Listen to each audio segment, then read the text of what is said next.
Eits, sebelum masuk ke dalam alur ceritanya, terlebih dahulu Mimin ingin menyampaikan sesuatu nih. Nah, kabar gembira bagi teman-teman yang ingin menonton novel genre salah paham yang berasal dari Novika. Soalnya Mimin telah mengupload videonya di halaman Traktir Mimin. Namun saat ini Mimin masih menyediakan dua folder dengan judul yang berbeda, yaitu Daniel Steiner dan juga Amael Jericho. Dan sekedar info tambahan, adegan 18 plus dari novel Amael Jericho telah Mimin ceritakan secara eksplisit. Jadi bagi teman-teman yang nonton di video itu, harap menggunakan earphone atau semacamnya. Soalnya Mimin bahkan menyebut benda lelaki dan perempuan secara jelas hingga adegan itu-itunya. Nah, lantas bagaimana cara mengaksesnya? Gampang saja, teman-teman tinggal klik link di kolom komentar yang Mimin sudah pin. Setelah itu pilih konten eksklusif dan silakan beli dengan jumlah gelas cendol yang telah ditentukan. Mimin akan update terus novel salah paham dari novel ini. Jadi ditunggu ya informasi berikutnya dari Mimin. Oke, itu saja, mari lanjutkan videonya. Subei menanggapi pertanyaan Wu Mingbai dengan santai, menyatakan bahwa ia sudah tiba lebih awal dan mereka seharusnya fokus menangani Sleep Nightmare Beast secepat mungkin. Kabut biru yang dilepaskan makhluk itu menyebar sangat cepat, terlebih karena arah angin hari itu sangat menguntungkan Nightmare Beast dan mendorong kabut langsung menuju menara kota. Jika kabut mencapai menara, para ability user yang berjaga akan langsung tertidur, dan Moyun City akan jatuh dalam sekejap oleh serangan Nightmare Beast yang telah lama menunggu kesempatan. Menyadari hal itu, ekspresi Jiang Tianming, Wu Mingbai, dan Lan Subing langsung berubah serius. Mereka melihat dengan jelas kabut berwarna itu bergerak menuju gerbang kota. Wu Mingbai mengusulkan untuk mengubah arah angin. Namun Subei menegaskan agar tidak meremehkan high-level Nightmare Beast. Makhluk dengan level tersebut memiliki kendali kuat atas kemampuannya. Meski arah angin tidak menguntungkan, ia masih bisa menggerakkan kabutnya sendiri, hanya dengan efisiensi yang lebih rendah. Jiang Tianming tanpa sadar mengingat Mo Xiaotian. Ability air miliknya adalah penangkal sempurna bagi situasi ini.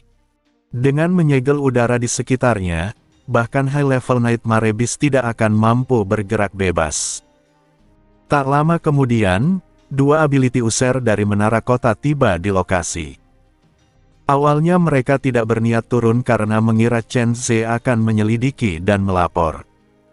Namun karena Chen Ze tak kunjung kembali, komandan merasa ada yang tidak beres dan mengirim mereka berdua. Melihat Chen Ze dan yang lain tergeletak tak sadarkan diri, kewaspadaan mereka langsung meningkat.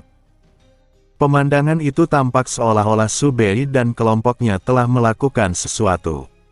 Jiang Tianming segera menjelaskan bahwa kabut biru tersebut adalah kemampuan Sleep Nightmare Beast yang membuat siapapun yang bersentuhan dengannya tertidur lelap. Meski belum pernah mendengar tentang Sleep Nightmare Beast, kedua ability user itu menyadari keanehan kabut tersebut. Mendengar bahwa kabut akan segera mencapai menara, mereka panik dan memutuskan melapor ke komandan.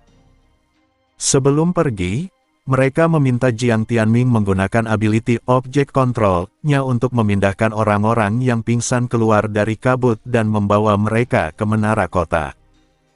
Keempatnya menyetujui rencana itu. Di atas tembok kota, para ability user lain terkejut melihat banyak orang tak sadarkan diri. Setelah laporan disampaikan, komandan menunjukkan ekspresi berat. Ia cenderung mempercayai Subei dan yang lain karena identitas mereka telah diverifikasi sebelumnya.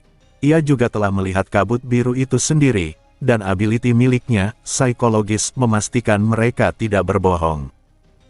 Menyadari urgensi situasi, komandan memerintahkan Xiao Wang, ability user elemen angin, untuk mencoba menghalau kabut.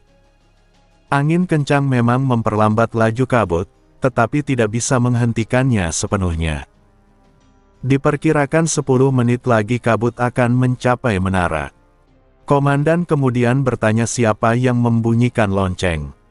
Subei mengaku melakukannya dan menjelaskan bahwa ability-nya berbasis takdir. Ia juga mengakui bahwa mereka tidak sempat memperingatkan warga lain, dan bahkan jika diperingatkan, tidak ada tempat aman untuk bersembunyi. Saat ditanya seberapa jauh pengetahuannya tentang Sleep Nightmare Beast, Subei menjelaskan secara rinci, makhluk itu memiliki 2 pasif, kekebalan kontrol dan kebal terhadap alat fisik, serta 2 skill aktif. Kabut biru menyebabkan tidur lelap, dan orang akan terbangun dalam waktu 24 jam setelah keluar dari kabut. Namun jika terpapar lebih dari 3 hari, mereka tidak akan pernah bangun. Kelemahan makhluk itu adalah daya serangnya rendah. Komandan memuji pengetahuan Subei dan menegaskan bahwa keselamatan jiwa bukan ancaman langsung. Namun masalah utama tetap bagaimana mengalahkan Sleep Nightmare Beast. Ketika ditanya solusinya, Subei mengajukan syarat, jika ia membantu, ia ingin dibebaskan dari tugas membasmi Nightmare Beast selama beberapa hari. Setelah negosiasi, Subei menaikkan taruhannya, 1 metode untuk mengalahkan Sleep Nightmare Beast sekaligus memusnahkan seluruh Nightmare Beast di sekitar menara, sebagai imbalan kebebasan penuh setelahnya. Komandan terkejut, namun akhirnya menyetujui. Subei kemudian bergerak. Dengan pandangan takdirnya, ia melihat bukan Nightmare Beast biasa, melainkan lautan kompas takdir. Ia menyelaraskan jarum-jarum takdir mereka, memindahkan posisinya sendiri ke sisi aman, lalu menurunkan 1 penentu besar. Setelah memastikan hasilnya dengan ability pratinjau, ia tersenyum dan mengatakan bahwa tamu akan datang. Dengan 1 jentikan jari, semua Nightmare Beast di bawah tembok kota membeku lalu tumbang 1 persatu. Dalam sekejap, seluruh medan perang dibersihkan. Semua orang terpaku oleh pemandangan itu. Bahkan ability user veteran pun belum pernah melihat pemusnahan sebesar ini. Kekaguman segera berubah menjadi penyesalan karena Subei telah menegaskan ia tidak akan bertindak lagi setelah ini. Tepat saat itu, seekor pelikan raksasa muncul dari kegelapan dan mendarat di tembok kota. Dari paruhnya keluar 2 pria, Ciril dan Li Xiang. Jiang Tianming dan yang lain mengenali mereka. Subei tidak terkejut, karena ia telah melihatnya dalam takdir. Ia meminta semua orang memberi ruang. Ketika komandan bertanya siapa mereka, Subei menjawab singkat, mereka berasal dari Black Flash. Pengakuan itu mengejutkan semua orang. Saat Ciril mengonfirmasi dengan senyum santai, suasana langsung berubah tegang. Para ability user menjauh dengan waspada, dan komandan menuntut penjelasan tujuan mereka datang ke Moyun City. Ciril hanya mengangkat bahu, sama sekali tidak terganggu oleh kecurigaan dan permusuhan yang diarahkan padanya. Ciril meminta semua orang untuk tidak terlalu tegang dan menyatakan bahwa tujuan Black Flash sama dengan pihak pemerintah, yaitu melenyapkan Nightmare Beast sepenuhnya. Ia mengatakan bahwa sebagai sesama manusia, mereka tentu ingin berkontribusi dalam kampanye ini. Namun nada bercandanya membuat pernyataan itu terdengar tidak meyakinkan. Reputasi Black Flash sebagai organisasi yang kerap memburu dan menindas ability user membuat hampir tidak ada yang benar-benar percaya pada niat baiknya. Meski demikian, Subei justru mempercayai Ciril. Sebagai seseorang yang sering memainkan peran serupa, ia dapat membedakan antara candaan kosong dan keseriusan yang disembunyikan di balik nada santai. Selain itu, tujuan utama Black Flash memang pemusnahan Nightmare Beast, sehingga Subei memilih menerima pernyataan itu sebagai kebenaran. Sebaliknya, komandan tetap waspada. Ia tidak berani bersikap keras karena kekuatan Ciril dan Li Xiang terlalu besar. Dengan nada halus, ia mengisyaratkan agar mereka pindah ke kota lain karena situasi di Moyun City sudah relatif terkendali. Namun Ciril langsung menyetujuinya secara lisan, lalu menolak pergi dan menyatakan akan tetap tinggal di kota itu hingga kampanye berakhir. Perubahan sikap mendadak itu membuat komandan hampir kehilangan kendali emosinya. Saat itu, semua orang tersadar bahwa masalah utama belum selesai. Kabut biru semakin mendekat. Ciril dan Li Xiang baru menyadari bahwa kabut itu berasal dari Nightmare Beast dan bukan fenomena alam. Li Xiang menyebut beberapa kemungkinan jenis Nightmare Beast yang dapat menghasilkan kabut serupa. Namun ia menyadari bahwa kelompok Su Bei sudah mengetahui identitas sebenarnya. Jiang Tianming pun mengonfirmasi bahwa itu adalah selip Nightmare Beast.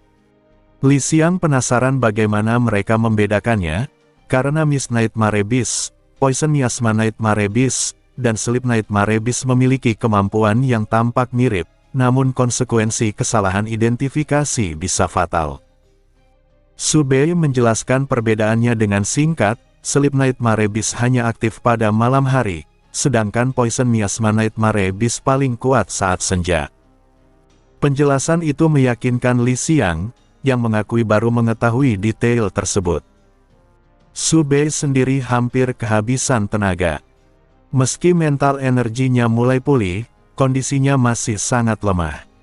Komandan kemudian mendesak agar selip Nightmare Beast segera ditangani. Jiang Tianming bertanya bagaimana menggunakan Destiny Gear yang diberikan Su Bei. Su Bei menjawab singkat dan kemudian berjalan masuk ke dalam kabut, membuat Wu Mingbai panik. Ia menjelaskan bahwa ia mengenakan isolation mask yang sepenuhnya kedap gas, lalu meninggalkan mereka dengan ucapan selamat malam. Kembali ke tempat penginapan, Su Bei berencana memanfaatkan kabut selip Nightmare Beast untuk tidur nyenyak demi memulihkan mental energi. Namun sebelum melepas maskernya, Manga Consciousness mengingatkannya untuk memeriksa catatan Destiny. Di sana, ia menemukan pesan dari Wu Di yang menanyakan apakah metode pemusnahan total Nightmare Beast benar-benar ada. Pertanyaan itu membuat Su Bei terkejut. Ia menyadari bahwa informasi tersebut telah menarik perhatian tingkat atas. Setelah menenangkan diri, ia menjawab dengan tegas bahwa metode itu memang nyata. Ia kemudian memahami bahwa jika ia tidak lebih dulu mencatat metode tersebut dalam sistem Destiny, konsekuensinya bisa berbahaya baginya.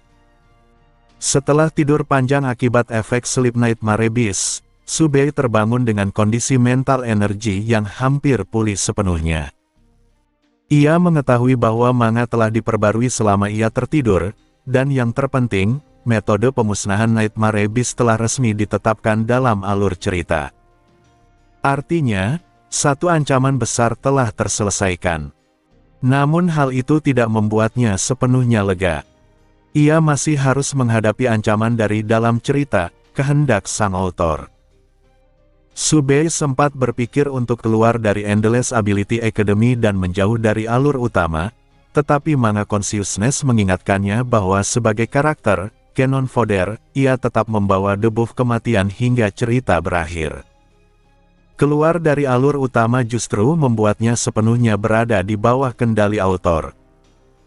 Menyadari hal itu, Su Bei memutuskan untuk tetap berada di dalam cerita, menjaga popularitasnya, dan menyeimbangkan posisinya, tidak sepenuhnya menjadi tokoh baik, namun juga tidak jatuh sebagai penjahat yang pantas mati. Tak lama kemudian, ia bertemu Lan Subing yang baru kembali. Ia menanyakan apa yang terjadi setelah dirinya tertidur. Lan Subing dengan bersemangat menceritakan bahwa mereka menggunakan Destiny Gear untuk menemukan cara mengatasi selip Nightmare Beast. Gear tersebut menunjukkan bahwa kabut dapat dilenyapkan dengan suhu rendah, karena gas akan mencair dalam kondisi dingin. Setelah memahami proses itu, Su Bei menanyakan nasib Ciril dan Li Xiang. Lan Subing menjelaskan bahwa keduanya masih tinggal di Moyun City. Black Flash memang sedang membantu di berbagai kota, dan kebijakan pihak atas adalah bekerja sama selama perang, meski tetap waspada terhadap mereka.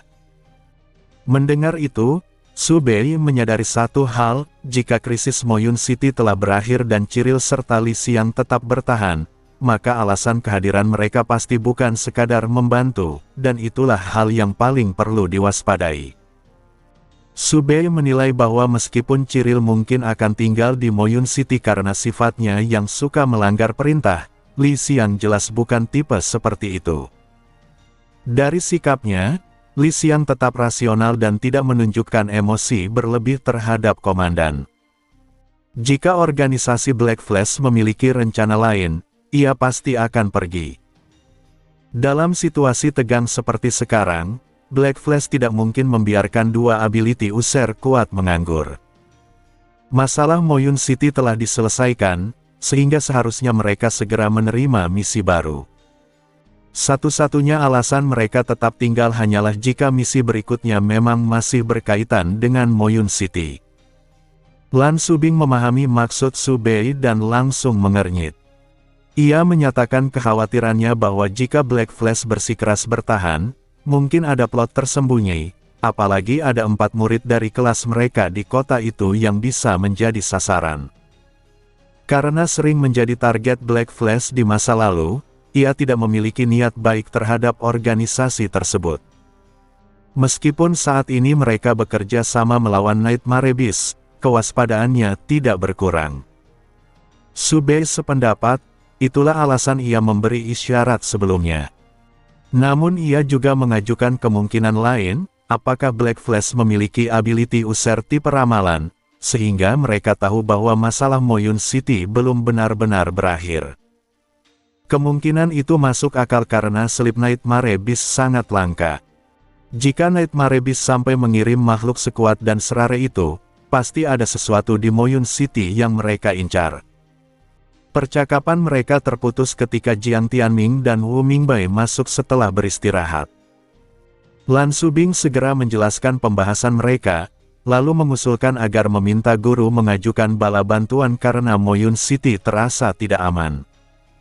Jiang Tianming menolak kemungkinan itu.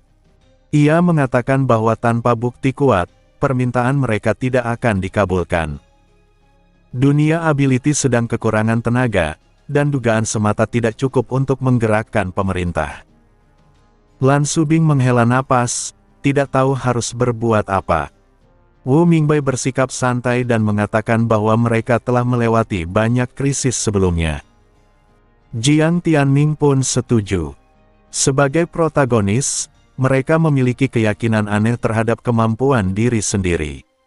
Namun Jiang Tianming menyadari ekspresi Su Bei yang berbeda dan menanyakannya. Su Bei justru bertanya mengapa mereka tidak berpikir untuk kabur. Menurutnya, jika terjadi bencana besar, para ability user dewasa yang akan menanggungnya, mereka hanya murid tahun pertama. Berbeda dengan mereka, Su Bei ingin mengajukan mutasi keluar dari Moyun City. Tanpa campur tangan autor manga, ia akan pergi tanpa ragu. Namun sekarang ia tidak bisa. Ia harus tetap berada di sekitar para protagonis demi meningkatkan popularitasnya dan menanam benih plot. Mendengar ucapannya, ketiga protagonis saling berpandangan. Jiang Tianming menyatakan bahwa sejak menjadi ability user, ia tidak pernah berniat menghindari bahaya. Wu Mingbai menambahkan bahwa mereka tidak merasa kemampuan mereka lebih lemah dari ability user dewasa. Lan Subing hampir menyetujui, tetapi tiba-tiba menatap Su Bei dengan curiga dan menanyakan apakah ia berniat kabur diam-diam. Ucapan itu membuat dua lainnya ikut menatap Su Bei. Jika orang lain melakukan itu, mereka tidak akan peduli. Namun Su Bei adalah teman mereka. Jiang Tianming mengingatkannya bahwa mereka masih akan bersama selama 2 tahun ke depan, sebuah ancaman terselubung. Wu Mingbai menimpali dengan senyum lebar, yakin Su Bei tidak akan pergi. Terpojok, Su Bei menyerah dan berjanji tidak akan meninggalkan Moyun City. Ketiganya puas dan kembali melanjutkan diskusi, meninggalkan Su Bei begitu saja. Su Bei kembali ke tempat tidur dan membuka ponselnya untuk membaca pembaruan manga selama ia koma. Cerita dimulai dari kedatangan mereka di Moyun City, menggambarkan pengepungan Nightmare Beast dengan nuansa seperti kiamat zombie. Fokus lalu bergeser ke Lan Subing yang mengendalikan low-level Nightmare Beast, kemudian ke kota lain dan 2 tim lain. Ketika cerita kembali ke kelompok Jiang Tianming, Su Bei menikmati limpahan popularitas dari keberadaan mereka. Adegan malam kedua, saat selip Nightmare Beast bertindak, memicu diskusi pembaca, terutama tentang kepergiannya di malam hari. Kolom komentar dipenuhi tawa dan lelucon, menganggap hilangnya Subei sebagai tanda khas bahwa sesuatu sedang terjadi. Autor dengan cepat menjawab rasa penasaran pembaca. Panel besar memperlihatkan Subei berdiri di puncak menara lonceng di malam gelap, dengan visual indah dan sunyi. Adegan berlanjut saat ia melompat ke sumur, dengan kabut biru kehijauan yang tampak menyeramkan. Penggambaran ini membuat banyak pembaca mencurigainya, bahkan mengaitkannya dengan teori bahwa ia bersekongkol dengan Nightmare Beast. Namun kecurigaan itu runtuh ketika Subei hampir memusnahkan seluruh Nightmare Beast. Komentar membludak ketika ia mengajukan kesepakatan, satu metode untuk melenyapkan selip Nightmare Beast dan semua Nightmare Beast sebagai imbalan kebebasannya. Sejak saat itu hingga pemusnahan total, komentar bergerak terlalu cepat untuk diikuti. Kehadiran Destiny Gear dan kehancuran instan Nightmare Beast membuat reputasi Subei melonjak. Semua tuduhan kolusi pun menghilang. Setelah itu, kemunculan Cyril dan Lee yang kembali memancing diskusi hangat, bahkan dijadikan bahan komedi oleh autor. Cerita lalu menampilkan hasil dari tim lain. Ling Yu menjadi sorotan dengan kekuatannya, membersihkan different space terbesar menggunakan ability Plague. Terungkap bahwa ia selama ini disembunyikan pemerintah demi keselamatan dan digunakan sebagai kartu truf dalam serangan balasan. Subei menyadari implikasinya, jika different space terbesar runtuh, Nightmare Beast yang seharusnya masuk ke sana pasti akan mengalir ke tempat lain, termasuk Moyun City. Di akhir manga, terungkap bahwa Cyril dan Lee yang memang tinggal atas perintah organisasi. Lee Xiang melakukan panggilan singkat, menyatakan bahwa mereka masih belum menemukan target. Subei menyimpulkan bahwa Black Flash dan Nightmare Beast kemungkinan mencari benda yang sama. Ia berpikir untuk mengawasi mereka, tetapi menyadari keterbatasannya. Akhirnya, ia menghubungi Feng Lan untuk meminta bantuan ramalan. Melalui anggota keluarga Feng, ia mendapatkan informasi bahwa target yang dicari berada di dalam sebuah kotak besi kecil. Meskipun informasinya samar, Subei mencatatnya. Setidaknya kini ia tahu bahwa yang dicari adalah sebuah benda kecil, bukan seseorang. Dengan petunjuk itu di tangan, Subei kembali bersiap menghadapi ketenangan semu Moyun City yang jelas tidak akan bertahan lama. Pembaruan manga kali ini menampilkan Subei dan Lan Subing dengan sangat menonjol. Keduanya merupakan karakter dengan popularitas tinggi, sehingga forum pembaca dipenuhi diskusi tentang mereka. Subei membuka forum dan memilih satu utas yang paling relevan dengan dirinya, membahas tuduhan lama bahwa ia bersekongkol dengan Nightmare Beast. Sebagian besar komentar menyatakan bahwa setelah chapter ini, tidak masuk akal lagi menuduh Subei bekerja sama dengan Nightmare Beast. Ia hampir sendirian menghabisi low-level dan mid-level Nightmare Beast, bahkan tanpa ragu membunuh selip Nightmare Beast yang jelas bernilai tinggi. Banyak pembaca menilai bahwa meskipun pengetahuan Subei tentang Nightmare Beast mencurigakan, tindakannya membuktikan bahwa ia tidak berada di pihak mereka. Ada yang menyebutkan bahwa meskipun Subei mungkin bukan orang baik, ia jelas tidak akan mengkhianati umat manusia. Beberapa pembaca berpendapat bahwa Subei memang pernah berkomunikasi dengan Nightmare Beast, tetapi tujuannya bukan bekerja sama, melainkan mencari cara untuk memusnahkan mereka. Ada pula yang merasa Subei sengaja memancing Jiang Tianming dan yang lain agar mereka mengetahui metode pembasmian Nightmare Beast. Diskusi kemudian melebar menjadi pembicaraan soal popularitas karakter, ketampanan, dan bahkan fanfiksi, tanpa memberikan informasi berguna. Namun satu hal jelas, mayoritas pembaca tidak lagi mencurigai Subei berkolusi dengan Nightmare Beast. Subei kembali ke dunia nyata ketika mendengar keributan di luar kamar. Jiang Tianming membuka pintu dan melihat banyak ability user keluar hotel. Hotel tersebut memang dikhususkan untuk tempat istirahat para ability user, sehingga semua yang berlalu lalang adalah ability user.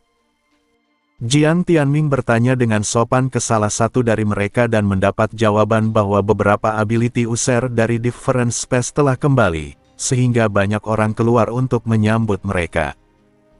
Ia juga mengetahui bahwa ability user kuat sebelumnya ditempatkan di different space untuk menahan high-level Nightmare Beast, sementara yang tersisa di kota hanya menangani low dan mid-level. Karena itu, kembalinya para petarung utama terasa janggal.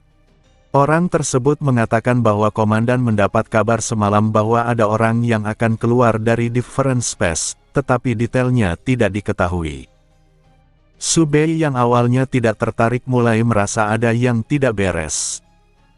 Ia dan 3 lainnya mengikuti arus orang-orang keluar. Di luar, kota kembali dikepung Nightmare Beast dalam jumlah besar. Mereka tiba tepat saat seorang ability user bersayap membawa seorang anak berambut merah muda dan mendarat di tembok kota. Kelompok Su Bei terkejut karena mengenali mereka. Jiang Tianming memanggil mereka sebagai senior. 2 orang itu juga terkejut melihat para siswa tahun pertama berada di sana dan bertanya apakah situasinya sudah separah itu sampai pemerintah mengirim murid baru. Mereka adalah Mu Yunfan, Ketua OSIS Endless Ability Academy, dan Zhang Sheng. Jiang Tianming menjelaskan bahwa mereka hanya membantu dan bukan kekuatan utama, berbeda dengan para senior yang bertugas di garis depan melawan Nightmare Beast di different space. Mu Yunfan sempat bersikap berlebihan dan memamerkan kehebatannya, sebelum akhirnya ditegur secara halus oleh Zhang Sheng agar menjaga citra akademi. Komandan kemudian datang dan mengajak mereka masuk untuk berbicara lebih lanjut, karena ia tidak ingin membahas alasan kepulangan mereka di depan umum.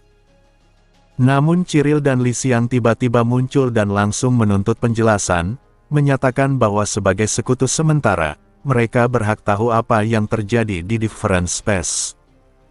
Terpaksa, Zhang Sheng menjelaskan bahwa mereka menemukan sesuatu yang tidak normal. Jumlah high-level Nightmare Beast di different space terus bertambah, dan salah satu rekan mereka dengan ability Danger Detector merasakan tingkat bahaya yang terus meningkat. Karena itu, 3 orang dikirim keluar untuk memperingatkan pihak kota agar bersiap menghadapi kemungkinan terburuk. Komandan sempat mengaitkannya dengan serangan selip Nightmare Beast semalam, tetapi Zhang Sheng mengaku mereka tidak mendeteksi adanya Nightmare Beast yang keluar dari different space. Ciril kemudian menegaskan bahwa meskipun satu masalah sudah diselesaikan, tingkat bahaya tetap meningkat, yang berarti ancaman belum berakhir. Ucapan itu membuat suasana menjadi berat. Kekhawatiran Su Bei dan kelompoknya sebelumnya terbukti benar, bahaya masih mengintai, dan kali ini berasal dari pihak Nightmare Beast. Su Bei menyadari bahwa pihak jahat selalu lebih peka terhadap peluang dan ancaman dibanding pihak baik yang bahkan tidak menyadari apa yang sedang diperebutkan di Moyun City. Menyadari bahwa organisasi Destiny miliknya bukan sepenuhnya berada di pihak baik, Su Bei memutuskan memanfaatkan jaringan informasinya. Ia diam-diam kembali ke kamar dan membuka laptop untuk mencari informasi terkait Moyun City.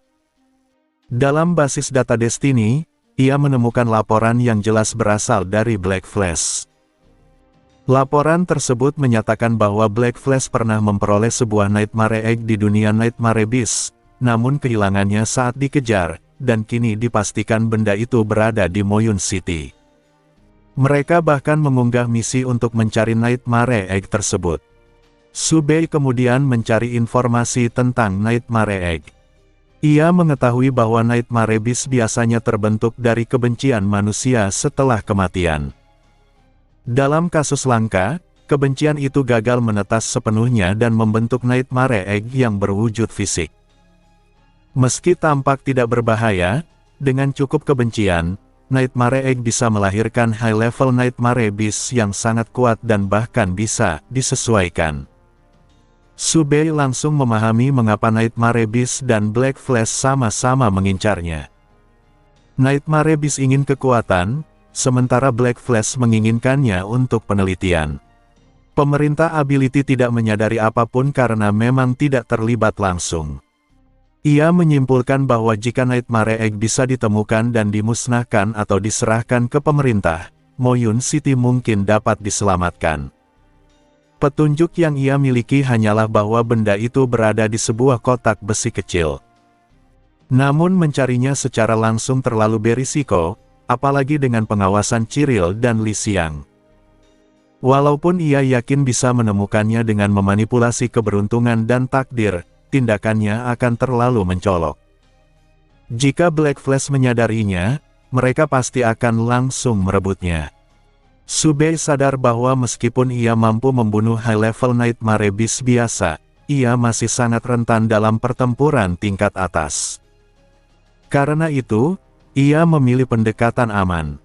Ia menerima misi Black Flash secara anonim, bukan untuk mengambil Nightmare Egg, tetapi untuk membantu menemukannya. Selama benda itu muncul, misi akan dianggap selesai, siapapun yang mendapatkannya. Ia juga tidak takut identitas Destiny-nya terbongkar. Bahkan, ia menilai pengungkapan itu justru akan meningkatkan popularitasnya dan membantunya mengalihkan kesalahan besar ke organisasi, bukan dirinya pribadi. Menutup laptop, Subei menyadari betapa pentingnya Destiny baginya. Sebagai orang biasa yang masuk ke dunia ability tanpa latar belakang keluarga kuat, ia sangat bergantung pada informasi. Destiny menutup celah itu, memberinya akses pada hampir semua pengetahuan yang ia butuhkan untuk bertahan dan bergerak di dunia manga yang berbahaya ini. Subei menyadari bahwa membangun organisasi intelijen adalah pilihan paling tepat yang pernah ia buat, meskipun sesekali ia membayangkan bagaimana hasilnya jika dulu ia membentuk jenis organisasi lain. Ia mempertimbangkan organisasi pembunuh, tetapi segera menolaknya karena pembunuhan adalah kejahatan. Jika identitasnya terbongkar, seberapa populer pun dirinya, sang penulis akan dengan mudah memberinya akhir mati yang pantas. Ia juga sempat membayangkan membangun sebuah rezim mandiri seperti wilayah suci independen, yang dapat menyediakan basis nyata sekaligus intelijen. Namun model seperti itu membutuhkan pemimpin yang terlihat, sehingga ia harus menunjuk wakil. Siapapun wakilnya, pasti akan mengetahui identitas aslinya, dan itu membuka kemungkinan pengkhianatan. Setelah menimbang semuanya, organisasi intelijen tetap menjadi pilihan paling aman dan fleksibel. Subei menghela napas puas atas keputusannya, meskipun saat itu ia tidak berpikir sejauh ini. Sementara itu, situasi Moyun City semakin memburuk. Pada sore hari, kondisi kota terasa jelas tidak normal. Jumlah Nightmare Beast di luar kota melonjak drastis, namun alih-alih menyerbu gerbang, mereka justru menyebar seolah mengepung seluruh kota. Di sisi lain, para ability user di Different Space mulai kewalahan. Mereka bahkan mendesak agar 3 orang yang sempat keluar segera dipanggil kembali untuk menahan high-level Nightmare Beast dan mencari cara menutup close point. Laporan dari Different Space menyebutkan bahwa Nightmare Beast baru terus berdatangan langsung dari dunia Nightmare Beast. Dugaan umum adalah bahwa penutupan Different Space terbesar oleh Ling Yu di kota lain menyebabkan kelebihan Nightmare Beast menyebar ke ruang-ruang lain. Dugaan ini masuk akal, tetapi Subei tahu itu bukan penyebab utama. Menurutnya, faktor terbesar tetap keberadaan Nightmare Egg di Moyun City. Keadaan semakin genting ketika jejak Nightmare Beast ditemukan di dalam kota. Berkat alat pendeteksi yang dibagikan oleh Ability Government, keberadaan Nightmare Beast langsung terdeteksi. Ketegangan meningkat drastis, suasana kota terasa seperti sebelum badai besar. Komandan segera menghubungi Ability Government untuk meminta bala bantuan. Subei merasa sedikit lega karena akhirnya melihat keputusan yang masuk akal. Namun tak lama kemudian, kabar buruk datang. Ability Government tidak dapat menemukan jalur menuju Moyun City. Subei langsung menyimpulkan bahwa ini kemungkinan akibat kemampuan Lost Nightmare Beast yang bisa mengacaukan orientasi atau membuat suatu lokasi tidak dapat ditemukan. Moyun City kini terisolasi sepenuhnya. Pemerintah memperkirakan butuh 3 hingga 4 hari untuk menembus penghalang tersebut. Semua orang paham bahwa Nightmare Beast tidak akan menunggu selama itu. Kota masuk status siaga penuh. Waktu istirahat ability user dipangkas, dan patroli diperbanyak. Wu Mingbai dan ability user lain yang memiliki kemampuan jebakan memasang berbagai perangkap di sekitar kota. Dampaknya mungkin terbatas, tetapi setidaknya bisa menghambat jika Nightmare Beast menembus pertahanan. Yang paling menderita adalah warga biasa. Mereka menyadari perubahan perilaku para ability user dan menyimpulkan bahwa kota tidak lagi aman. Ketidakberdayaan menghadapi Nightmare Beast membuat sebagian warga putus asa. Dalam kondisi kacau itu, sisi gelap manusia muncul. Beberapa orang mulai menjarah toko dan bahkan bank, berpikir bahwa mereka tidak akan selamat hidup-hidup. Untuk mencegah kekacauan meluas, sebagian kecil ability user harus dialihkan untuk menangani para perusuh ini.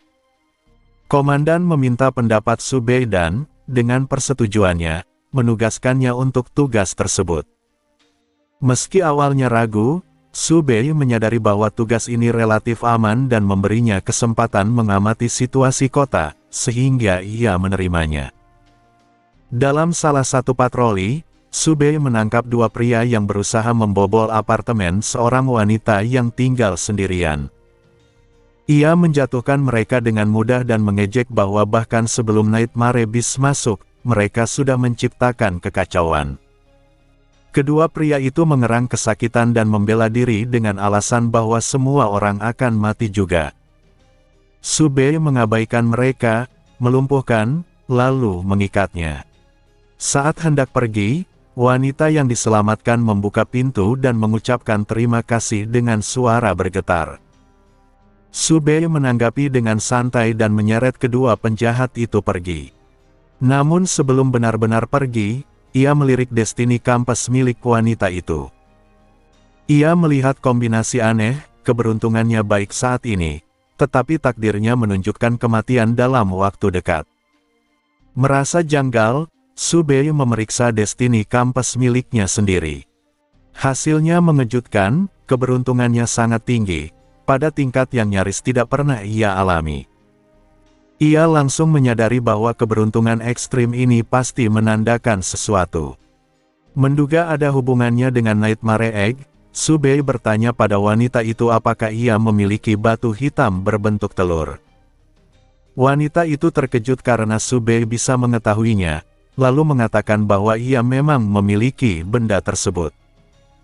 Ia bahkan memberikannya secara cuma-cuma sebagai tanda terima kasih, meskipun Subei tetap membayar 200 yuan.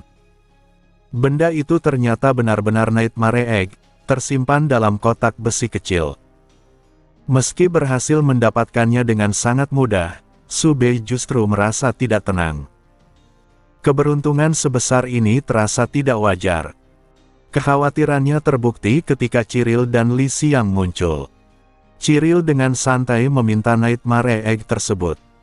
Menyadari bahwa ia tidak punya kekuatan untuk mempertahankannya dan tidak ingin menciptakan alasan bagi penulis untuk membunuhnya, Subei menyerahkannya dengan sikap tenang, seolah semua ini sudah direncanakan. Namun tepat saat itu, Jiang Tianming dan kelompoknya muncul dan melihat adegan tersebut. Situasi terlihat seolah Subei bekerja sama dengan Black Flash. Menyadari ini adalah jebakan naratif, Subei segera mengatakan bahwa Black Flash dan Nightmare Beast sama-sama datang ke Moyun City demi Nightmare Egg, lalu menyuruh Jiang Tianming dan yang lain bertindak. Ia kemudian mengaktifkan Invisibility Charm dan menghilang. Pertarungan pun pecah antara kelompok Jiang Tianming dan Black Flash. Berkat alat pembatas kekuatan di Moyun City, perbedaan kekuatan mereka menjadi seimbang. Tak lama kemudian, Nightmare Beast melancarkan serangan besar-besaran, dan Moyun City kembali jatuh ke dalam kekacauan. Sementara itu, Su Bei yang tak terlihat kembali ke menara lonceng dan memastikan bahwa konflik utama sudah berjalan. Ia memilih untuk tidak ikut campur lebih jauh, menyadari bahwa peran utamanya di chapter ini hanyalah sebagai pemicu. Ia merenungkan kejadian tersebut dan menyadari bahwa Destiny Campus tidak selalu bisa diandalkan tanpa mempertimbangkan sudut pandang besar cerita manga. Keberuntungan ekstrim yang ia alami bukan berkah murni, melainkan bagian dari skenario penulis. Setelah menyelesaikan refleksinya, Su Bei menyerahkan laporan misi Destiny. Ia menyadari bahwa meskipun banyak pembaca akan semakin yakin ia terkait dengan Black Flash, fakta bahwa ia benar-benar menerima misi Destiny justru melindunginya.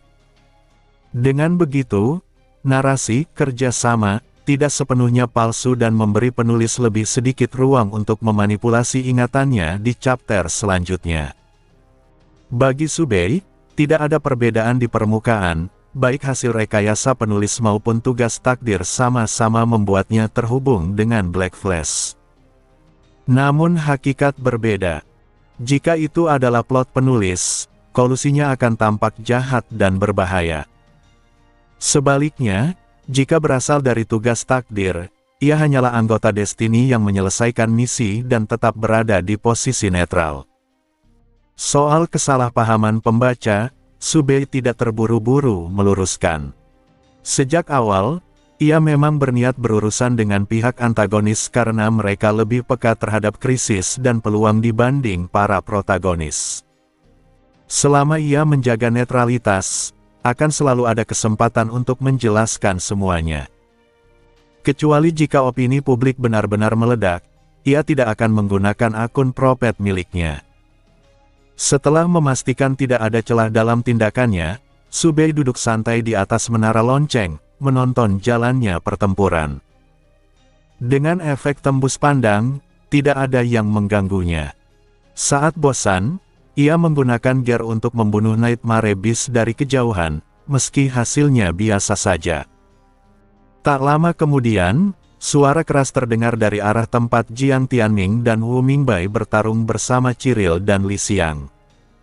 Semua Nightmare Beast bergerak ke arah sana. Su Bei menyadari bahwa alur cerita utama hampir berakhir dan update manga akan segera terjadi. Ia sempat heran karena konflik di Moyun City berakhir lebih cepat dari dugaan. Mengira kota dengan trio protagonis dan karakter populer akan menjadi fokus utama, ia bertanya pada manga Consciousness. Jawaban yang diterima menjelaskan bahwa penulis menambah jumlah chapter, sehingga banyak kota mendapat alur penting secara bersamaan, 3 lokasi utama sekaligus. Penekanan pada 3 lokasi membuat Su Bei waspada. Ketiganya memiliki kesamaan, keterkaitan dengan Black Flash. Kelompok Su Bei, kelompok Mo Xiaotian, dan kelompok Shi Zhaohua masing-masing memiliki 1 orang yang berhubungan dengan Black Flash. Su Bei segera menyadari bahwa Zhou Renji telah kembali dan sedang bertarung melawan Shi Zhaohua. Ia menduga Zhou Renji akan segera kembali ke kelas, dan hal itu kemungkinan besar akan menyeret Mo Xiaotian ke permukaan. Setelah lama berada di Black Flash, mustahil Zhou Renji tidak memperoleh informasi penting, terutama tentang mata-mata di kelas S. Menyadari bahwa dirinya bukan fokus utama konflik kali ini, Su Bei kembali bersantai sambil menghafal basis data Destiny. Tak lama kemudian, Wu Mingbai muncul dan memanggilnya. Su Bei menghentikan penyamarannya dan turun dari menara lonceng. Wu Mingbai menyampaikan bahwa Jiang Tianming ingin bantuan Su Bei untuk menemukan cara agar bala bantuan dari luar bisa mencapai Moyun City lebih cepat. Wu Mingbai menebak, seperti biasa, Su Bei pasti tahu caranya. Tebakan itu benar. Su Bei menjelaskan bahwa penyebab Moyun City tak dapat ditemukan adalah Lost Nightmare Beast. Untuk menggunakan kemampuan menghilangkan pada objek sebesar kota, monster itu harus berada di dalam kota. Artinya, Lost Nightmare Beast pasti ada di Moyun City. Kemampuan terkuat monster itu adalah menyembunyikan dirinya sendiri sekaligus kota. Namun ada kelemahan fatal, dari luar area tersembunyi, tubuhnya bisa ditemukan. Solusinya adalah mengamati dari tembok kota, setengah di dalam, setengah di luar. Jika tidak terlihat dari sana, berarti Lost Nightmare Beast hanya bisa bersembunyi di lokasi besar seperti pusat perbelanjaan atau galeri seni. Jiang Tianming dapat menyapu area tersebut dengan kemampuan berskala luas. Wu Mingbai mengikuti Su Bei ke tembok kota. Karena sebagian besar Nightmare Beast tertarik ke lokasi Nightmare Egg, area lain relatif aman. Meski warga merasa dunia akan berakhir, kenyataannya mereka tidak berada dalam bahaya langsung, namun Su Bei tahu sebagian dari mereka akan menghadapi konsekuensi hukum setelah krisis ini berlalu. Di tengah perjalanan, Wu Mingbai bertanya apakah Su Bei benar-benar tidak bekerja sama dengan Black Flash. Su Bei menegaskan bahwa dirinya jelas sedang ditekan. Wu Mingbai mengakui bahwa hanya Su Bei yang bisa melakukan hal seperti itu tanpa langsung dicap pengkhianat. Ketika Wu Mingbai menanyakan apa itu Nightmare Egg, Su Bei menjelaskan secara singkat, jika jatuh ke tangan Nightmare Beast, akibatnya buruk. Jika di Black Flash, dampaknya netral karena digunakan untuk penelitian. Tiba di tembok kota, Wu Mingbai melihat langsung Lost Nightmare Beast, monster hitam besar yang selama ini tersembunyi. Setelah mengetahui lokasinya, mereka menuju area tersebut. Meski tetap tak terlihat, Su Bei menyarankan Wu Mingbai menggunakan serangan area luas. Wu Mingbai menghantam tanah, memaksa Lost Nightmare Beast muncul karena kemampuannya gagal saat diserang langsung. Setelah itu, Su Bei pergi, meninggalkan Wu Mingbai menyelesaikan pertarungan. Sebagai salah satu protagonis, Wu Mingbai berhasil. Tak lama kemudian, portal ungu hitam terbuka dan bala bantuan dari ability government tiba, tanda bahwa Lost Nightmare Beast telah dikalahkan. Su Bei kembali ke asrama dengan santai. Krisis Moyun City berakhir cepat. Gendang kemenangan dibunyikan, dan ancaman utama berhasil ditangani. Meski Nightmare Beast di luar kota belum sepenuhnya musnah, penutupan Close Point akan mengakhiri semuanya. Setelah setengah hari bertempur, Jiang Tianming dan yang lain kembali tanpa membahas insiden Nightmare Egg. Mereka bersiap pindah ke lokasi lain, tetapi dengan datangnya banyak ability user kuat, para siswa tidak lagi dibutuhkan. Setelah mengecek situs resmi ability government, mereka mengetahui bahwa sebagian besar different space telah ditutup. Kampanye hampir selesai. Pesawat kertas datang menjemput mereka kembali ke akademi. Saat berangkat, Mu Yunfan dan Zhang Sheng datang mengantar. Setelah perpisahan singkat, pesawat membawa mereka pulang. Kampus berada dalam status siaga, namun aman. Para siswa yang kembali disambut hangat. Jiang Tianming menenangkan siswa-siswa lemah yang khawatir akan situasi di luar. Akhirnya, keempatnya kembali ke asrama. Meski berharap bisa beristirahat, seorang guru meminta bantuan patroli keamanan kampus. Mereka pun setuju. Su Bei sendiri menyetujuinya bukan karena altruismenya, melainkan karena ia tidak ingin menyinggung guru baru pengguna kemampuan pengobatan tradisional. Ia sama sekali tidak ingin berurusan dengan ramuan pahit tambahan di klinik. Di tempat para protagonis berada, keberuntungan hampir tidak pernah berpihak. Endless Ability Academy yang seharusnya jarang mengalami invasi Nightmare Beast justru mengalami lonjakan serangan selama masa patroli keamanan. Jumlah Nightmare Beast yang muncul bahkan 2 kali lipat dari biasanya. Setelah mengalahkan Nightmare Beast tingkat menengah ketiga hari itu, Su Bei tak bisa menahan keluhan. Janji pekerjaan ringan jelas tidak terpenuhi. Wu Mingbai juga frustrasi, tetapi menolak tudingan Su Bei dan mengatakan bahwa keberuntungan Su Bei sendiri tidak lebih baik dari mereka. Su Bei terdiam, tak bisa menjelaskan bahwa sumber masalahnya adalah keberadaan para protagonis. Saat hendak beristirahat, Manga Consciousness memberitahu bahwa King of Abilities telah diperbarui. Menyadari bahwa krisis di kota-kota lain pasti telah berakhir, Subei segera mundur ke asrama dan membuka manga. Update kali ini terdiri dari 2 chapter. Chapter pertama berfokus pada Moyun City, yang paling ingin Subei lihat karena ia tahu di sanalah penulis akan mengotori namanya. Cerita dimulai dengan laporan Mu Yun-fan tentang anomali different space, disusul kepanikan kota. Tak lama kemudian, adegan utama muncul, Subei membantu seorang wanita menghadapi 2 penjahat, lalu mendapatkan Nightmare Egg. Secara kejadian, adegannya akurat, tetapi penggambaran visual membuat seolah-olah Subei sejak awal membantu demi Nightmare Egg, mengubahnya dari pemuda penolong menjadi sosok licik penuh perhitungan. Melalui permainan bayangan dan komposisi, penulis berhasil mengubah nuansa tanpa mengubah kejadian. Namun karakter Subei belum benar-benar dirusak total. Penulis masih menjaga keseimbangan agar pembaca tidak justru berbalik menyerang penulis. Reaksi pembaca pada bagian ini relatif tenang karena mereka belum memahami arti Nightmare Egg. Ledakan terjadi pada adegan berikutnya. Dalam manga, Subei terlihat keluar gedung dengan santai dan langsung bertransaksi dengan Ciril dan Li Xiang, yang menunggu seolah sudah janjian.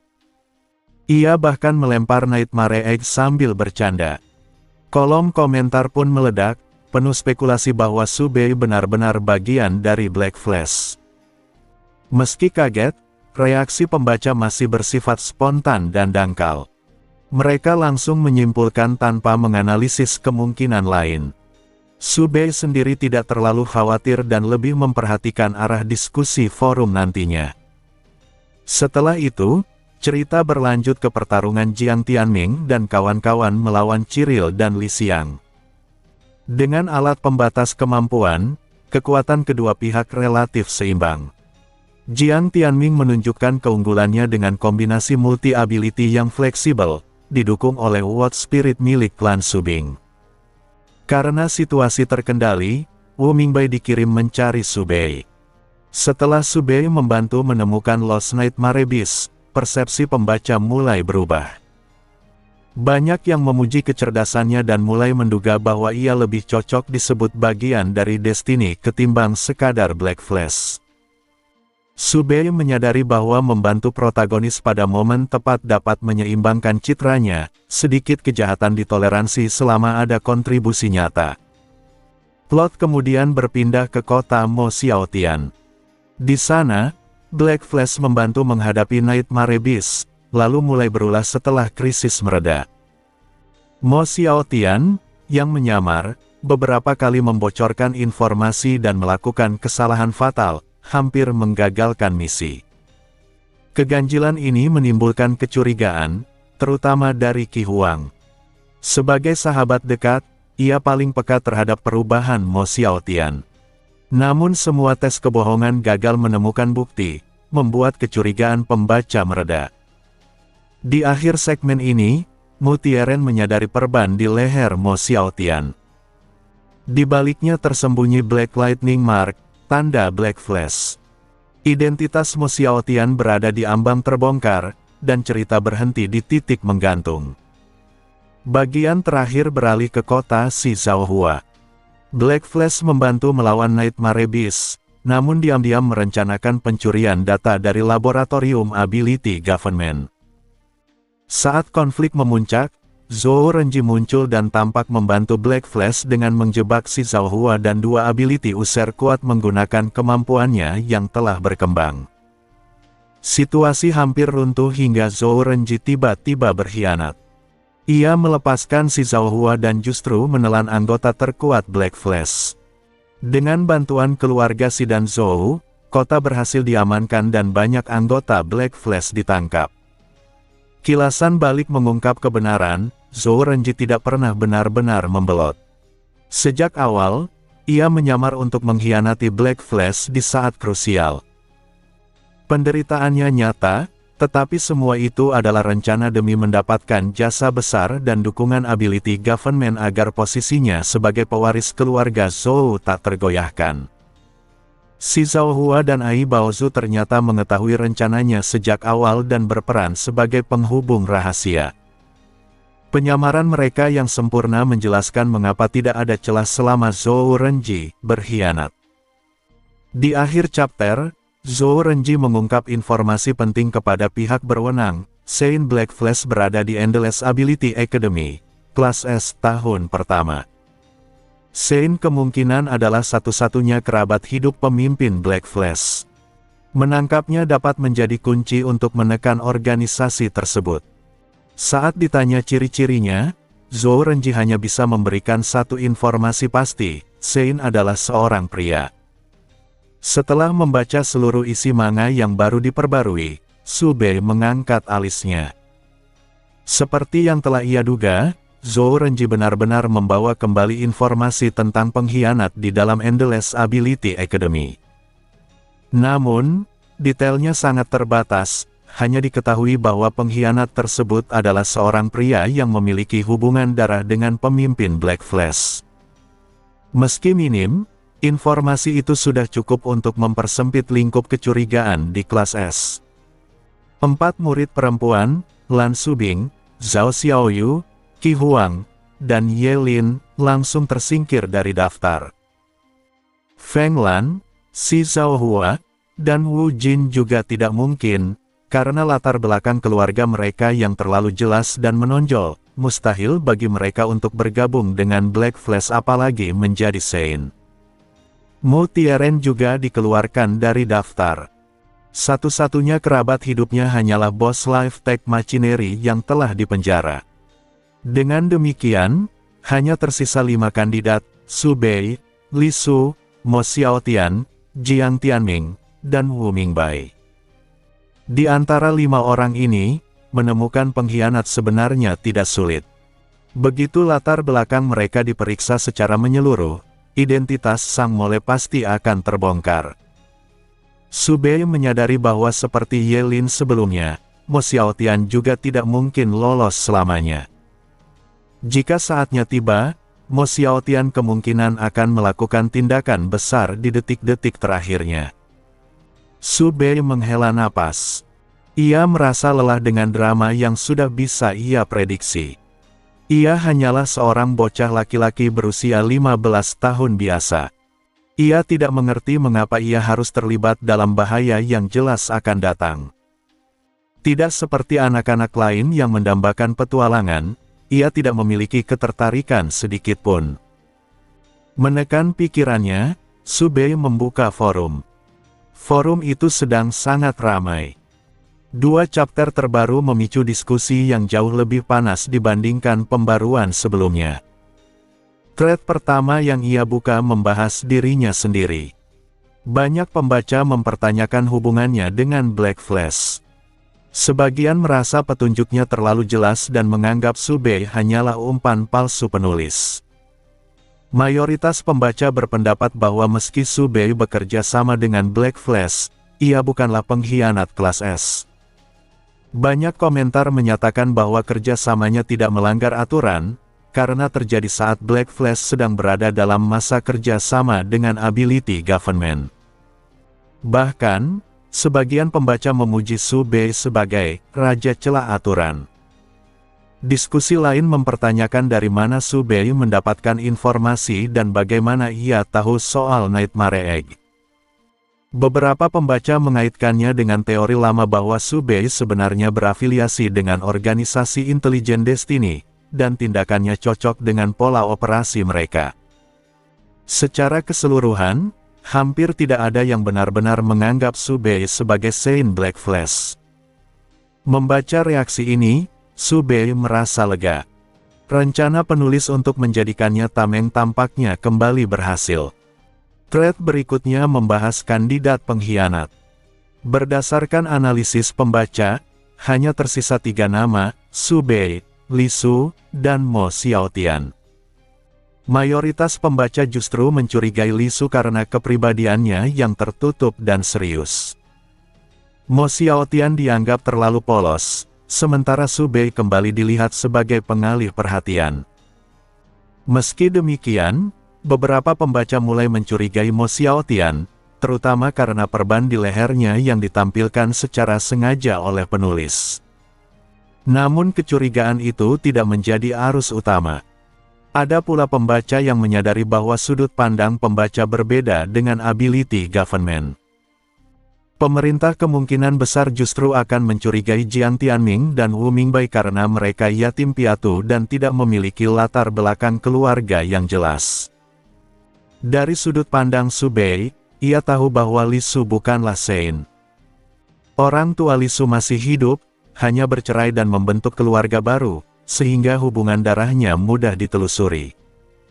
Latar belakang orang tua Su Bei sendiri, seorang tentara dan polisi, juga jelas dan terdokumentasi selama beberapa generasi. Dengan demikian, kandidat paling berbahaya justru adalah Jiang Tianming dan Wu Mingbai. Status mereka sebagai yatim piatu menjadikan mereka target ideal jika pemerintah ingin mencari kambing hitam.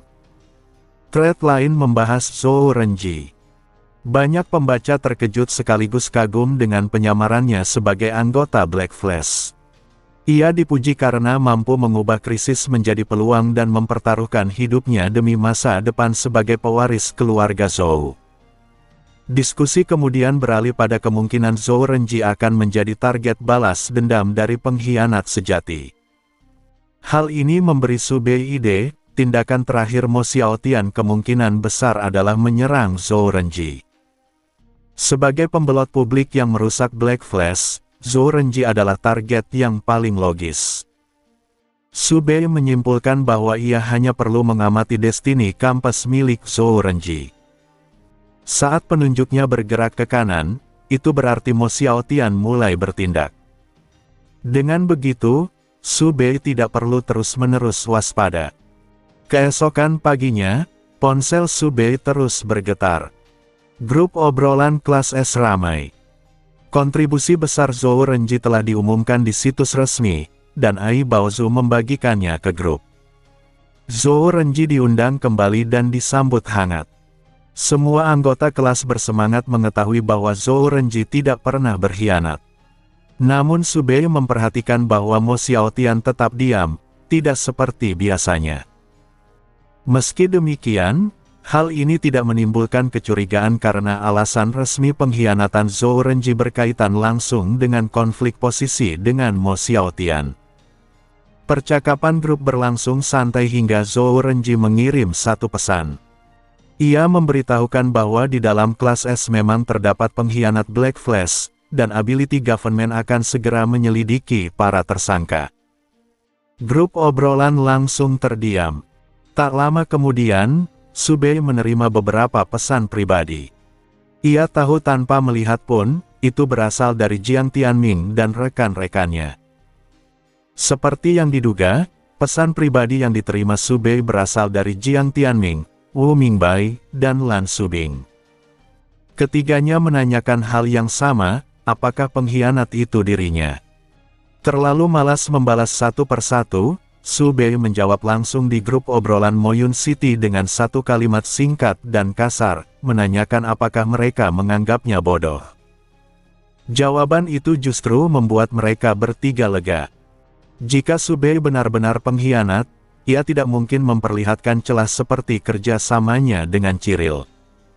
Bahkan ketika tertangkap, ia tidak berusaha menjelaskan apapun.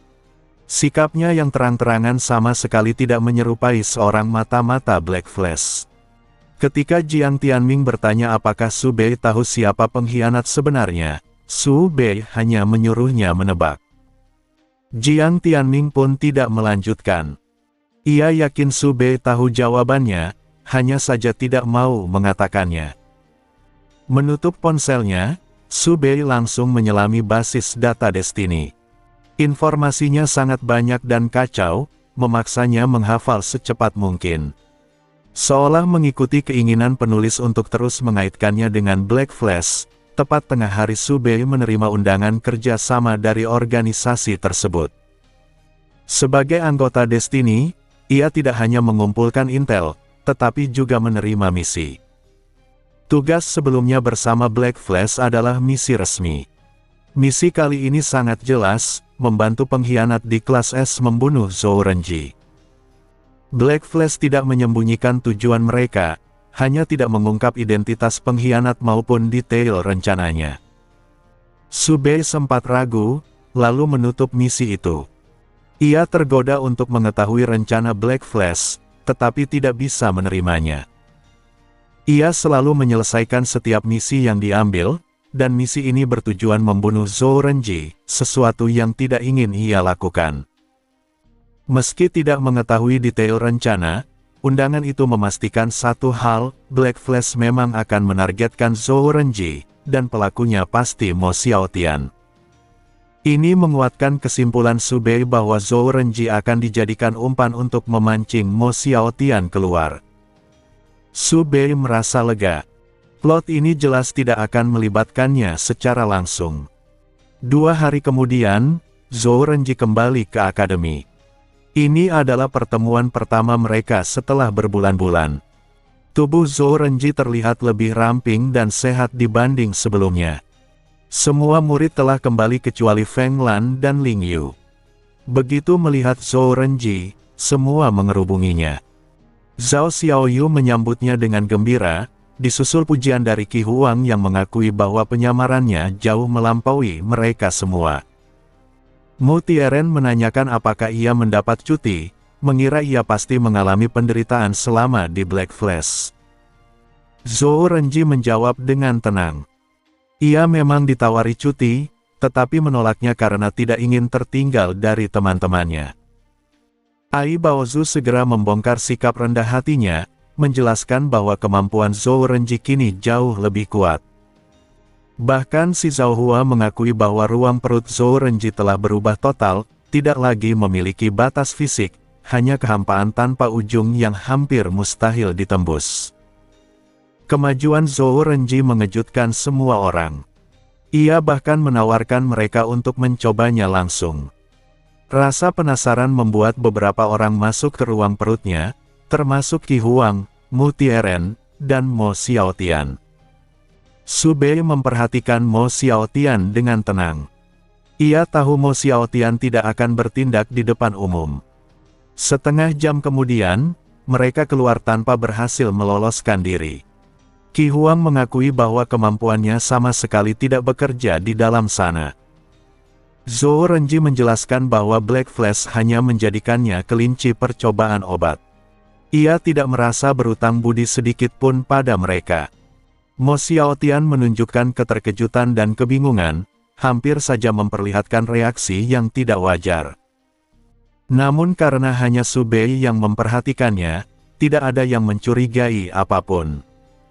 Tak lama kemudian, Mo Xiaotian mengajak Su Bei pergi dengan alasan ke kamar mandi. Di tangga, ia langsung mengungkap identitasnya sebagai Saint Black Flash dan menanyakan apakah Su Bei adalah anggota Destiny. Su Bei tidak menjawab secara langsung. Mo Xiaotian tidak keberatan identitasnya diketahui Su Bei karena ia yakin Su Bei tidak berada di pihak orang baik. Ia hanya akan bersikap mematikan jika orang lain mengetahuinya.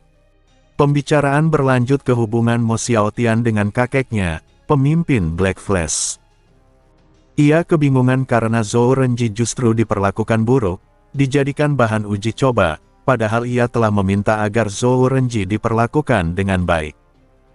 Su Bei menyimpulkan bahwa pemimpin Black Flash dan Mo Xiaotian tidak berpikiran sama. Ia menanamkan keraguan dengan mengatakan bahwa jika satu kebohongan ditemukan, kemungkinan kebohongan lain juga ada.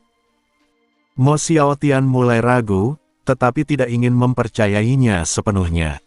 Ia berniat bertanya langsung, namun Su Bei mencegahnya dengan mengatakan bahwa hal itu bisa merusak hubungan mereka. Akhirnya, Mo Xiaotian setuju untuk mengamati diam-diam. Hari-hari berikutnya berlalu dengan tenang. Operasi pembersihan Different Space hampir selesai. Feng Lan dan Ling Yu kembali, menandakan kampanye akan segera berakhir.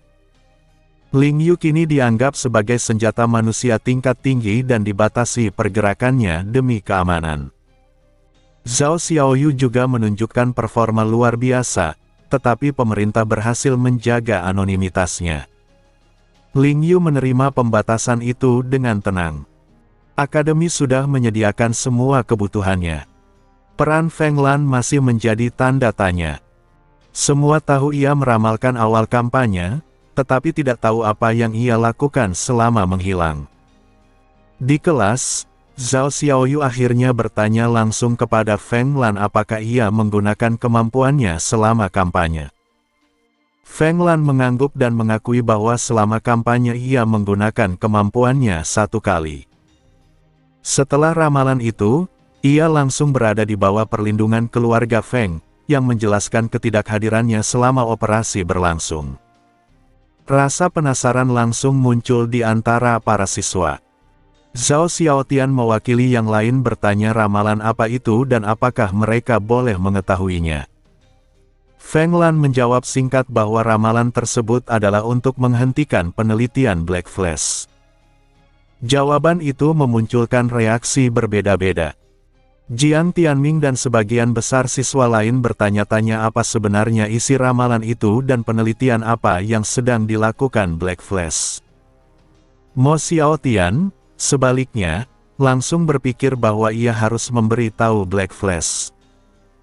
Ia tahu ramalan Feng Lan tidak pernah meleset, dan jika pemerintah ability menanggapinya serius, penelitian itu pasti akan dihentikan. Padahal, penelitian Black Flash sedang berada di tahap krusial dan tidak boleh terhenti. Su Bei memandang pernyataan Feng Lan dari sudut yang berbeda. Sebagai pengguna kemampuan mirip ramalan, ia tahu bahwa ramalan biasanya bersifat afirmatif atau berupa potongan makna, bukan perintah negatif seperti, hentikan penelitian Black Flash. Ia menatap Feng Lan dan menangkap isyarat halus dari matanya. Feng Lan melirik ke arah pintu, dan Su Bei keluar kelas lebih dulu. Tak lama kemudian, Feng Lan menyusul ke tempat Su Bei sebelumnya berbicara dengan Mo Xiaotian. Su Bei langsung menanyakan bagaimana Feng Lan memperoleh ramalan itu. Feng Lan menjawab singkat bahwa informasi tersebut dikirim oleh dirinya di masa depan. Su Bei terkejut dan menanyakan apakah itu berasal dari fragmen ramalan. Feng Lan mengangguk. Mendengarnya, Su Bei kembali merasa iri. Jika ia bisa menerima peringatan dari dirinya di masa depan, ia mungkin sudah mengetahui rencana penulis sejak awal dan tidak perlu menghadapi situasi sekarang sendirian. Su Bei lalu menyebutkan bahwa kelas mereka akan segera kacau dan menyarankan Feng Lan untuk meramal lagi. Feng Lan langsung menebak bahwa yang dimaksud adalah pengkhianat. Su Bei mengonfirmasi bahwa target pengkhianat itu adalah Zhou Renji. Feng Lan mengakui bahwa itu masuk akal, karena Black Flash pasti ingin membungkamnya. Ketika Feng Lan bertanya apakah Su Bei sudah memperingatkan Zhou Renji, Su Bei menjawab tidak. Feng Lan pun tidak terkejut dan merasa ia juga tidak perlu melakukannya. Su Bei lalu menanyakan apakah Feng Lan tahu alasan dibalik keharusan menghentikan penelitian Black Flash. Feng Lan mengatakan bahwa informasi yang ia terima hanya 1 kalimat itu saja. Informasi penting semacam itu menghabiskan banyak energi mental, bahkan sampai membuatnya pingsan, sehingga ia yakin penelitian itu sangat berbahaya. Su Bei merenung. Ia menduga penelitian Black Flash berkaitan dengan manusia bawah tanah dan Nightmare Beast. Jika penelitian itu membuktikan bahwa Nightmare Beast tidak bisa dikembalikan menjadi manusia, pemimpin Black Flash, yang tujuan utamanya adalah menghidupkan kembali orang terkasih, akan kehilangan kendali. Dalam kondisi seperti itu, Black Flash bisa menjadi jauh lebih berbahaya. Su Bei sempat berpikir untuk meniru metode Feng Lan dengan menggunakan forum untuk bertanya pada dirinya di masa depan, tetapi ia membatalkan niat itu. Ia tidak ingin kemampuannya terlalu mirip dengan Feng Lan, karena perbandingan berlebihan bisa memicu konflik antar penggemar, sesuatu yang berbahaya bagi karakter dengan popularitas tinggi sepertinya. Dengan kembalinya Feng Lan dan Ling Yu, kampanye resmi berakhir dan kelas kembali berjalan normal. Para siswa junior yang tidak ikut bertarung mengeluh karena melewatkan kampanye, sementara siswa senior justru menghargai masa belajar yang tenang setelah menghadapi ribuan Nightmare Beast. Bagi para siswa tahun ketiga, kampanye ini membawa manfaat besar. Banyak dari mereka mendapatkan pekerjaan atau direkrut tim pengguna ability. Kekhawatiran sebelum kampanye kini berganti optimisme. Meski tampak tenang, Subei tahu masalah di kelas mereka belum selesai. Zhou Renji sering terlihat berada di sudut-sudut sepi kampus, jelas sengaja memancing pengkhianat. Hampir tidak ada yang menyadarinya selain Subei. Mo Xiaotian terlihat murung, dan Subei teringat tugas Destiny yang meminta bantuan untuk membunuh Zhou Renji. Namun, dari sikap Mo Xiaotian, Subei menyimpulkan bahwa tugasnya bukan untuk membunuh. Mo Xiaotian masih terikat secara emosional dengan teman-temannya. Subei yakin Black Flash kembali membohonginya. Di tengah situasi ini, pemerintah ability berhenti memancing pengkhianat dan mulai bergerak langsung. Hari itu, para tersangka di kelas S dipanggil satu persatu. Subei, yang berada di prioritas rendah, dipanggil lebih dulu ke ruang kelas kosong. Di sana ada Meng Huai dan seorang pria asing berkacamata yang memperkenalkan diri sebagai guru Zhou dari pemerintah ability, penyelidik pengkhianat Black Flash. Meski terkejut, Subei tetap tenang. Guru Zhou menanyakan pendapatnya tentang Black Flash. Setelah berpikir sejenak, Subei menyebut Black Flash sebagai kelompok yang ajaib, dan menyatakan bahwa dengan sedikit perubahan, mereka sebenarnya bisa bergabung ke pihak baik. Jawaban itu mengejutkan Guru Zhou. Ia tidak melanjutkan pertanyaan dan langsung mempersilakan Subei pergi, sambil meminta Mo Xiaotian dipanggil berikutnya. Saat keluar, Subei sempat bertanya kemampuan Guru Zhou, yang dijawab sebagai detektif dengan permintaan agar dirahasiakan. Kembali ke kelas, Subei memberitahu Mo Xiaotian bahwa ia dipanggil. Mo Xiaotian penasaran, tetapi Subei hanya mengatakan ia akan tahu sendiri. Setelah Mo Xiaotian kembali, wajahnya kosong, pertanda hal buruk baginya. Ia mengeluh karena Subei tidak memperingatkannya. Subei berdalih bahwa guru melarangnya bicara, dan Mo Xiaotian langsung mempercayainya. Subei kemudian mengalihkan perhatian dengan mengingatkan Mo Xiaotian untuk memanggil siswa berikutnya. Jiang Tianming dipanggil, dan meski ingin tahu tujuannya, ia memilih percaya pada Subei dan pergi tanpa bertanya lebih lanjut. Tak lama kemudian, Mo Xiaotian secara tidak sengaja menjatuhkan pena, membungkuk, lalu terjatuh ke arah Wu Mingbai. Ia meminta maaf berlebihan, sementara Wu Mingbai menanggapinya dengan candaan pedas. Semua tertawa, kecuali Subei. Ia menyadari sesuatu yang tidak beres. Mo Xiaotian bukan tipe ceroboh, dan naluri serta refleksnya terlalu tajam untuk jatuh tanpa alasan. Pada saat Mo Xiaotian menyentuh Wu Mingbai, penunjuk kecil milik Subei bergerak tajam ke kanan. Ia yakin Mo Xiaotian telah melakukan sesuatu, kemungkinan besar untuk menjebak Wu Mingbai sebagai pengkhianat dan mengalihkan perhatian pemerintah. Sebagai yatim piatu, Wu Mingbai tidak memiliki latar belakang yang bisa membuktikan dirinya bersih. Dengan bantuan Black Flash, ia bisa saja dijadikan kambing hitam. Namun, Subei hanya menggeleng pelan. Wu Mingbai adalah salah satu protagonis King of Abilities. Rencana Mo Xiaotian dan Black Flash pasti akan gagal.